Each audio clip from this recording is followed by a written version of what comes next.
Hola, ¿qué tal? ¿Cómo estás? Hoy quiero hablarte sobre la gestión del estrés, porque creo que es una asignatura pendiente, importante, que tenemos en esta sociedad en la actualidad. Y es que los efectos que tiene el estrés sobre la salud y el bienestar es algo que se viene reflejando año tras año en el aumento en todo tipo de trastornos y enfermedades que están relacionadas o se derivan de este problema. Además, es algo que puede verse muy fácilmente en las estadísticas y en el aumento de los costes sanitarios que se vienen produciendo. El estrés es una respuesta del organismo ante cualquier cambio, demanda externa o interna que se percibe como amenazante. Y eso conlleva la movilización de recursos físicos y psicológicos para hacer frente a esas situaciones. En dosis pequeñas el estrés es adaptativo e incluso saludable, pero en dosis altas se convierte en un gran problema para la salud. Las situaciones que pueden producir estrés son muy variadas y pueden venir tanto de eventos que tienen gran impacto como de sucesos menores de la vida cotidiana que se producen con cierta frecuencia. El caso es que los efectos del estrés sobre la persona, por ejemplo, en su nivel de activación, la ansiedad que tiene, en la percepción de falta de control o bien en la falta de energía que puede experimentar la persona, pues puede llevarle a tener más estrés porque se produce un miedo a los síntomas. También es importante que sepamos que las situaciones que provocan estrés no siempre tienen que ser por exceso, por ejemplo, por tener altas demandas en el trabajo, porque la persona sufra alguna situación traumática, por tener muchos conflictos interpersonales, etcétera, ¿no? Sino que también se puede producir estrés por situaciones de déficit, es decir, porque la persona pues tenga una falta de sentido vital, porque se sienta poco valorada, porque tenga poca confianza en sí misma, etc. Bien, eh, hay que tener en cuenta que el estrés se manifiesta principalmente en una reacción de lucha o incluso de sobreesfuerzo mantenido en el tiempo, pero también puede manifestarse en una reacción de huida o evitación de ciertas situaciones.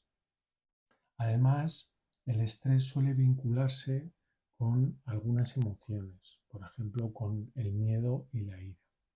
Lo que ocurre es que cuando el estrés se cronifica, es decir, se mantiene en el tiempo, pues los síntomas y las emociones que se experimentan pueden variar.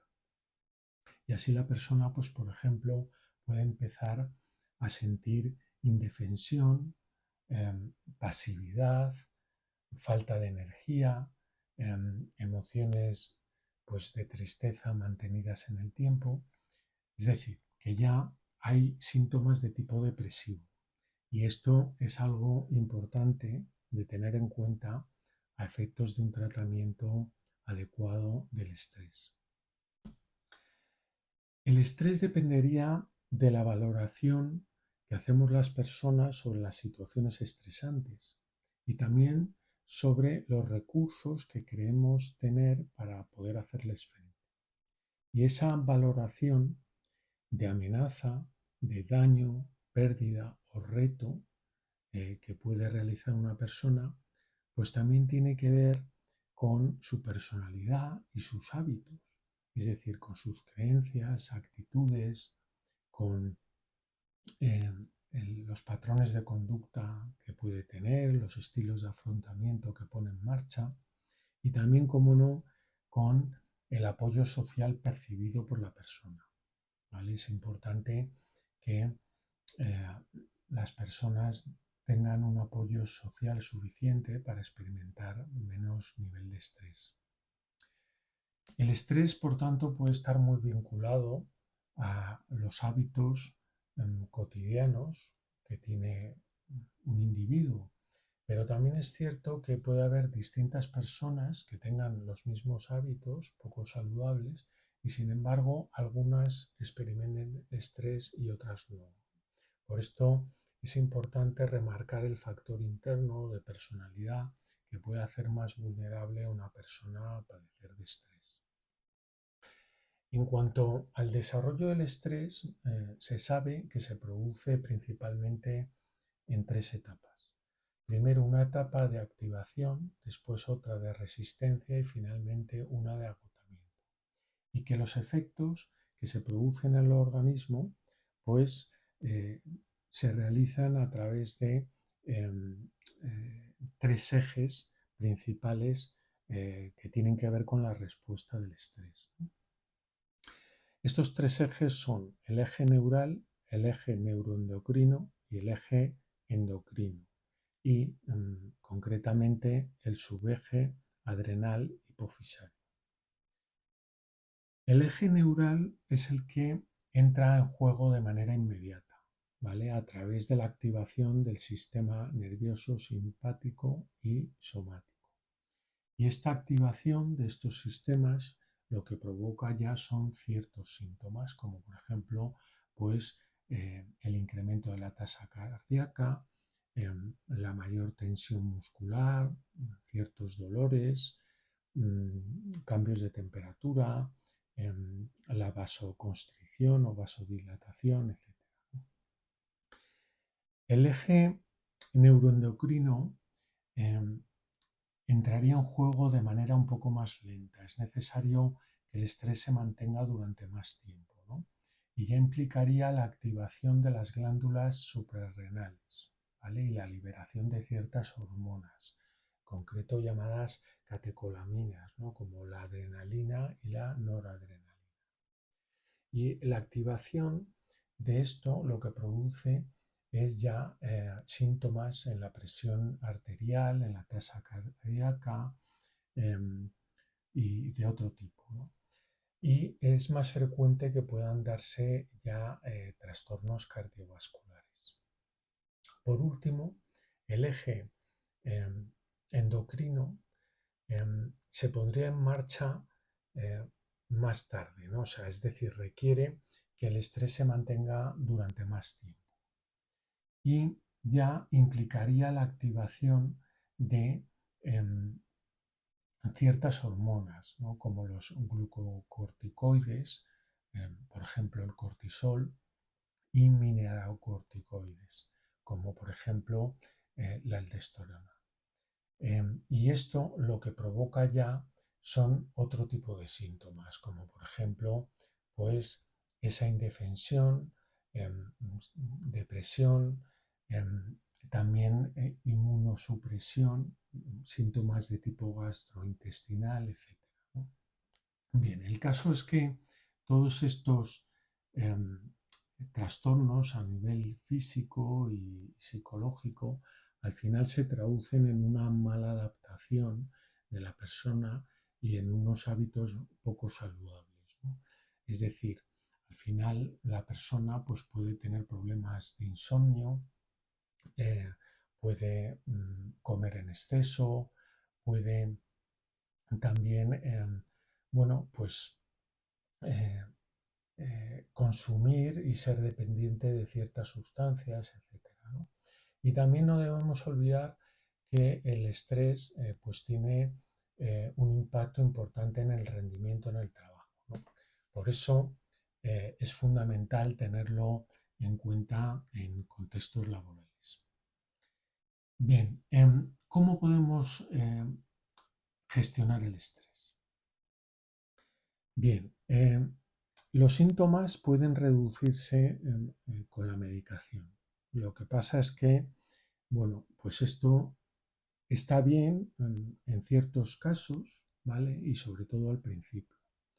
Pero lo que es cierto es que la medicación no resuelve a largo plazo los problemas de estrés. Para ello es necesario una intervención psicológica que se puede también combinar con un programa de reducción del estrés basado en mindfulness y también con la práctica regular de hábitos saludables. ¿Qué tipo de técnicas o de herramientas podemos aplicar para reducir el estrés a corto plazo, ¿no? Bueno, pues habría que, eh, sobre todo, eh, centrarse en ciertos ámbitos, ¿no? Por un lado, tendríamos la autorregulación emocional y del nivel de activación del organismo. Y para eso pues, nos podemos basar en ciertas técnicas corporales, emocionales, ciertos asanas del yoga, en técnicas de respiración, de relajación, mindfulness, etc. También es importante el cultivo de hábitos saludables y sobre todo aquellos que tienen que ver con el ejercicio físico, con la alimentación y el descanso adecuado. También, en tercer lugar, tendríamos esas técnicas que lo que buscan es cambiar ciertos pensamientos y sesgos que puede tener la persona, ¿no? Y valoraciones de amenaza sobre las situaciones estresantes y los recursos que dispone, ¿no? Entonces, por ejemplo, pensamientos que pueden ser muy rígidos, que suponen altas exigencias, pensamientos de tipo negativo, como no voy a poder hacer esto, como tengo que hacerlo perfecto, tengo que conseguirlo muy rápido, etcétera, ¿no?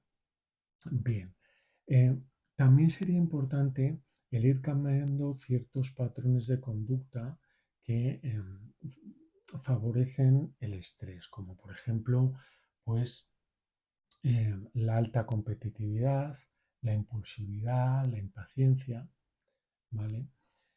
Y sustituirlo por otros patrones que son más resilientes. También sería importante ir modificando los estilos de afrontamiento, reduciendo esos estilos que tienen que ver con la lucha, la confrontación, la evitación, la huida y aumentando aquellos estilos que lo que buscan es una acción pues, más lúcida, una mejora en la comunicación interpersonal, el, el poder bueno, pues, colaborar y cooperar con las personas y bueno, en definitiva también poder aceptar aquellas cosas que igual pues, no pueden cambiarse, ¿no? Que son inevitables. También es importante que tengamos en cuenta, en último lugar, pues que puede ser beneficioso el trabajar aspectos que tienen que ver con la organización y la gestión del tiempo, con la solución de problemas y con la toma de decisiones. Bien, como podéis comprender, pues las herramientas o las técnicas que se utilicen dependerá del caso de la persona y además hay que tener en cuenta cuál es la fase del estrés en la que se encuentra, ¿no? Porque, por ejemplo, si la persona está en las dos primeras fases, pues quizá pueda ser más recomendable utilizar técnicas para reducir el nivel de activación. Y sin embargo, si la persona ya se encuentra en la fase de agotamiento, pues podría ser mejor el aplicar ciertas técnicas para incrementar la activación y la motivación. Bien, pues esto es un poco el resumen de lo que os quería contar hoy en relación a la gestión del estrés y bueno, lo iré desarrollando en otros vídeos posteriores y nada más. Espero que haya sido útil. Gracias como siempre por vuestra atención, por el interés y deseo que estéis bien.